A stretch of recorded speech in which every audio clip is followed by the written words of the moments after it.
Kapcsolja ki a gőzfunkciót, majd állítsa a vasalót 150 fok körüli közepes hőmérsékletre.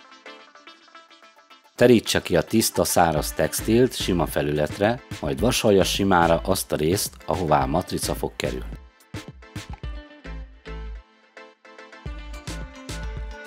Ha kihűlt a textil, helyezze rá a matricát a színes oldalával felfelé. Helyezze a vasalót a matricára, és közepesen erősen tartsa rajta.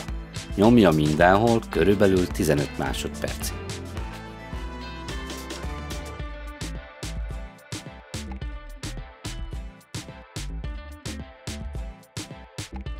Várjon, amíg kihűl, majd óvatosan húzza le a hordozófóliát. Helyezzen sütőpapírt vagy egy másik textilt a nyomatra, és ismét vasalja át körülbelül 15 másodpercig, hogy a matrica erősebben a szálakhoz tapadjon. Távolítsa el a sütőpapírt, és hagyja kihűlni. A ruhadarab ezt követően azonnal hordható.